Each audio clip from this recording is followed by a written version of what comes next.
শৃঙ্খলার প্রতারণা নামটা শুনেই একটু চমকে যাওয়ার মতো, তাই না? আমরা সবাই তো জানি যে ডিসিপ্লিন বা শৃঙ্খলা হলো সাফল্যের চাবিকাঠি। কিন্তু কি হবে যদি বলি এই ধারণাটাই আসলে একটা মস্ত বড় ফাঁদ? চলুন আজ এই ধারণার পেছনের আসল সত্যটা উন্মোচন করা যাক। চলুন শুরুতেই একটা বড় প্রশ্ন দিয়ে শুরু করি। আচ্ছা, এই যে আমরা বলি ইচ্ছা শক্তি বা উইল পাওয়ার, এটাই যদি একটা মস্ত বড় মিথ্যা হয়, কি হবে যদি আমাদের ব্যর্থতার কারণ ইচ্ছা শক্তির অভাব না হয়, বরং আমরা যে পদ্ধতিতে চেষ্টা করছি সেই পদ্ধতিটাই আসলে ভুল হয়? তো চলুন এবার একটু গভীরে যাওয়া যাক। আসল সমস্যাটা কোথায় জানেন? সমস্যাটা হলো আমাদের ভেতরে যে মস্তিষ্কটা আছে সেটা কিন্তু লক্ষ লক্ষ বছরের পুরনো একটা অপারেটিং সিস্টেমে চলে, আর আমরা একে দিয়ে কাজ করানোর চেষ্টা করছি আজকের এই সুপার ফাস্ট আধুনিক পৃথিবীতে। তো বুঝতেই পারছেন, একটা যুদ্ধ তো লেগেই আছে। এই যে স্ক্রিনে যা দেখছেন এটাই কিন্তু আজকের আলোচনার একেবারে মূল কথা। আমরা এতদিন জেনে এসেছি শৃঙ্খলা মানে হলো দাঁতে দাঁত চেপে ইচ্ছা শক্তি প্রয়োগ করা, কিন্তু আসল সত্যিটা হলো শৃঙ্খলা শক্তির খেলা নয়, এটা কৌশলের খেলা। এটা উইল পাওয়ারের পরীক্ষা নয়, বরং পরিবেশ আর সিস্টেম ডিজাইন করার বুদ্ধির পরীক্ষা। আর এর পেছনে কিন্তু সলিড সায়েন্স আছে। আমাদের ব্রেইন মানে মস্তিষ্ক লক্ষ লক্ষ বছর ধরে একটাই জিনিস শিখেছে, কিভাবে শক্তি বাঁচানো যায়। মানে এটা সবসময় শর্টকাট খোঁজে, সবচেয়ে সহজ রাস্তাটা বেছে নেয়। এটাই ওর ডিফল্ট প্রোগ্রামিং। কোনো কঠিন কাজ দেখলেই ওর ভেতর থেকে সিগন্যাল আসে, থাক, এটা পরে হবে। কাজে যখন আমরা শুধু উইল পাওয়ারের জোরে কোনো কিছু করার চেষ্টা করি, আমরা আসলে কি করি জানেন? আমরা আমাদের ব্রেনের এই ডিফল্ট প্রোগ্রামিংয়ের বিরুদ্ধে একটা যুদ্ধ ঘোষণা করি। আর সত্যি বলতে কি, এই যুদ্ধে জেতা প্রায় অসম্ভব। তাহলে উপায়টা কি? হাল ছেড়ে দেওয়া? একদমই না। সমাধানটা নিজের সাথে যুদ্ধ করা নয়। সমাধান হলো নিজের চারপাশের পরিবেশটাকে এমনভাবে সাজিয়ে তোলা যাতে ভালো কাজটা করাটাই সহজ হয়ে যায়। চলুন দেখি এটা কিভাবে করা সম্ভব। চয়েস আর্কিটেকচার এই আইডিয়াটা কিন্তু আমাদের চিন্তার জগৎকে না নাড়িয়ে দিতে পারে। এর মানে কি? এর মানে হলো আমরা কি করব সেই সিদ্ধান্তটা আমাদের উইল পাওয়ার বা চরিত্র থেকে ততটা আসে না যতটা আসে আমাদের পরিবেশ থেকে। সোজা কথায়, যেটা চোখের সামনে, যেটা হাতের কাছে, আমাদের মস্তিষ্ক সেটাই বেছে নেবে। ব্যাস, এতটাই সিম্পল। এই টেবিলটা একবার দেখুন, দারুণ কিছু উদাহরণ, তাই না? ধরুন বেশি বই পড়তে চান। বইটা যদি সেলফে থাকে তাহলে পড়ার সম্ভাবনা কম, কিন্তু যদি সেটা বিছানার বালিশের উপর রাখা থাকে, পড়ার সম্ভাবনা কিন্তু অনেক বেড়ে গেল। একইভাবে জিমে যাওয়ার পোশাক যদি ড্রয়ারের ভেতরে থাকে, সেটা একটা বাধা, কিন্তু যদি চোখের সামনে রাখা থাকে, জিমে যাওয়ার জন্য মনটা তৈরি হয়ে যায়। আর মনোযোগের সবচেয়ে বড় শত্রু ফোনটা ডেস্কে না রেখে যদি অন্য ঘরে রাখা যায়, ব্যাস, মনোযোগ ফিরে আসতে বাধ্য। এটাই হলো স্মার্ট ডিজাইন। তাহলে মূল কথাটা কি দাঁড়ালো?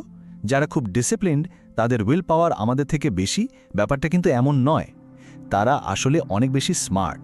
তারা নিজেদের পরিবেশটাকে এমনভাবে বদলে নেয় যে সঠিক কাজটা করা ছাড়া আর কোনো সহজ উপায়ই থাকে না। আচ্ছা, পরিবেশ তো ডিজাইন করা হলো, এবার চলুন আরও এক ধাপ এগোনো যাক। এমন একটা কৌশল নিয়ে কথা বলা যাক যেটা দিয়ে ব্রেনের অটো পাইলট সিস্টেমটাকেই হাইজ্যাক করে ফেলা যায়, মানে পুরনো অভ্যাসকেই ব্যবহার করে নতুন অভ্যাস তৈরি করা। এই ফর্মুলাটা দেখুন, শুনতে খুব সহজ মনে হলেও এটা অবিশ্বাস্য রকমের শক্তিশালী। প্রথমে এমন একটা অভ্যাস খুঁজে বের করতে হবে যেটা প্রায় না ভেবেই প্রতিদিন করা হয়।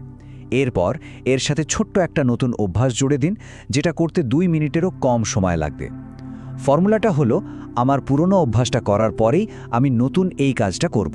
ব্যাস, এতে ব্রেনকে আর আলাদা করে মনে করাতে হয় না, পুরনো অভ্যাসের টানেই নতুনটা হয়ে যায়। বাস্তবে এটা কেমন শোনায়? এই দেখুন, আমি দাঁত ব্রাশ করার পরেই ঠিক 1 মিনিটের জন্য মেডিটেশন করব, বা সকালের কফিটা বানানোর পরেই জার্নালে মাত্র একটা লাইন লিখব, অথবা অফিস থেকে ফিরে জুতো খোলার সাথে সাথেই আমি ব্যায়ামের পোশাকটা পরে নেব। খেয়াল করে দেখুন, প্রত্যেকটা নতুন অভ্যাস কিন্তু খুব ছোট, আর এটাই হলো আসল ট্রিক। আমরা এতক্ষণ যা যা আলোচনা করলাম, পরিবেশ ডিজাইন, হ্যাবিট স্ট্যাকিং, এই সব কিছুকে এবার একটা মাস্টার ফ্রেমওয়ার্কের মধ্যে নিয়ে আসা যাক। এটাকে বলা যায় আচরণ পরিবর্তনের 4টি মহাসূত্র। যে কোনো অভ্যাস বদলানোর জন্য এই 4টি নিয়মেই যথেষ্ট। আর সেই 4টি সূত্র হল: 1. কাজটাকে চোখের সামনে রাখুন, মানে সুস্পষ্ট করুন। 2. এটাকে নানা সংযোগ বা আকর্ষণীয় করে তুলুন। 3. কাজটা শুরু করাটা একদম সহজ করে দিন। আর 4 নম্বর, এবং খুব গুরুত্বপূর্ণ, কাজটা করার পর যেন একটা তৃপ্তি বা সন্তুষ্টি আসে, সেটার ব্যবস্থা করুন। এই 4টি জিনিস ঠিক থাকলেই যে কোনো অভ্যাস তৈরি করা সম্ভব। এই কথাটা কিন্তু খুব গুরুত্বপূর্ণ। পরের বার যখন কোনো কাজ করতে আলসেমি লাগবে বা কাজটা ফেলে রাখতে ইচ্ছে করবে, তখন নিজেকে দোষ দেওয়াটা বন্ধ করতে হবে। অলস ভাবার কোনো কারণ নেই, বরং একজন ডিজাইনারের মতো চিন্তা করতে হবে। ভাবতে হবে এই কাজটা করার সিস্টেমে কি সমস্যা আছে। কাজটা কি চোখের সামনে নেই, নাকি এটা করতে ভালো লাগছে না, অথবা এটা শুরু করাটাই কি খুব কঠিন লাগছে? সমস্যাটা চরিত্রে নয়, সমস্যাটা ডিজাইনে। এতক্ষণ আমরা কিভাবে করতে হবে তা নিয়ে কথা বললাম। এবার আমরা আসছি সবচেয়ে গভীর এবং সবচেয়ে শক্তিশালী অংশে, কেন করতে হবে। দেখুন, আমাদের অভ্যাসগুলো শুধু আমাদের কাজ নয়, এই ছোট ছোট কাজগুলোই ধীরে ধীরে আমাদের পরিচয় গড়ে তোলে। জেমস ক্লিয়ারের এই কথাটা একবার ভাবুন। আপনি আপনার লক্ষ্যের স্তরে উঠতে পারেন না, আপনি আপনার সিস্টেমের স্তরে নেমে আসেন। কি অসাধারণ একটা কথা, তাই না? এর মানে হলো বড় বড় লক্ষ্য ঠিক করলেই হবে না, আমাদের প্রতিদিনের ছোট ছোট সিস্টেম বা অভ্যাসগুলোই ঠিক করে দেবে আমরা শেষ পর্যন্ত কোথায় পৌঁছাবো। ব্যাপারটাকে এভাবে ভাবা যেতে পারে, আমরা প্রতিদিন যে কাজগুলো করি তার প্রত্যেকটা কাজ হলো এক একটা ভোট। আমরা কেমন মানুষ হতে চাই সেই পরিচয়ের পক্ষে একটা করে ভোট। যখন কেউ প্রতিদিন একটু ব্যায়াম করে, সে শুধু ক্যালোরি ঝরাচ্ছে না, সে আসলে নিজের পরিচয়কে ভোট দিচ্ছে, আমি একজন স্বাস্থ্য সচেতন মানুষ। এই স্লাইডটা দেখুন, এখানে ফোকাসটা কিন্তু কাজ থেকে পরিচয় শিফট করা হচ্ছে। লক্ষ্য শুধু দৌড়ানো নয়, লক্ষ্য হলো একজন দৌড়বিদ হয়ে ওঠা।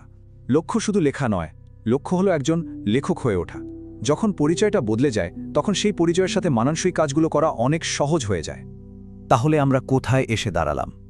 আসল লক্ষ্যটা কিন্তু জোর করে ডিসিপ্লিন আনা নয়, আসল লক্ষ্য হলো এমন একজন মানুষ হয়ে ওঠা যার কাছে ডিসিপ্লিন থাকাটাই স্বাভাবিক।